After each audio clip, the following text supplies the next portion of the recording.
ஊருல ஒரு சிறிய குளம் இருந்துச்சு. அந்த குளத்துல ஒரு தவளை தனியா வாழ்ந்துட்டு இருந்துச்சு. குளத்துல இருந்த மீன்களும் நண்டுகளும் அதோட பேசவே மாட்டாங்க. அது தனியா இருந்துச்சு. அதனாலே அது தினமும் வானத்தை பார்த்து எனக்கு ஒரு நல்ல நண்பன் கிடைக்கணும் அப்படின்னு நினைச்சிட்டு இருந்துச்சு. ஒரு நாள் குளத்துக்கு பக்கத்துல இருந்த ஒரு எலி அந்த தவளைய பார்த்துச்சு. அது சந்தோஷமா, "ஹலோ நண்பா, எப்படி இருக்க?" ன்னு கேட்டுச்சு. அதுக்கு தவளை சோகமா, "நான் ரொம்ப தனியா இருக்கேன்" ன்னு சொன்னுச்சு.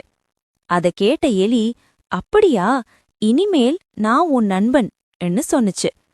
அதுக்கப்புறம் இருவரும் ரொம்ப நல்ல நண்பர்களா ஆகிட்டாங்க. குளத்துக்கு பக்கத்துல தினமும் பேசி சிரிச்சுக்கிட்டு இருந்தாங்க. ஒரு நாள் தவளைக்கு ஒரு வித்தியாசமான யோசனை வந்துச்சு. நாம 2 பேரும் கால்ல கயிறு கட்டிக்கலாம். அப்போ நீ எங்க இருந்தாலும் நாம ஒன்னா இருந்துக்கலாம் ன்னு சொன்னுச்சு. எலியும் அதுக்கு ஒத்துக்கிட்டுச்சு. இருவரும் கால்ல கயிறு கட்டிக்கிட்டாங்க. அந்த சமயத்துல மேல ஒரு கழுகு பறந்துட்டு இருந்துச்சு. அது கீழே பார்த்ததும் எலிய பிடிக்க கீழே வேகமா வந்துச்சு. பயந்த தவளை உடனே குளத்துக்குள்ள குதிச்சு பெரிய தவறு பண்ணுச்சு. எலி இன்னும் கயிறால அதோட கட்டப்பட்டிருந்தது.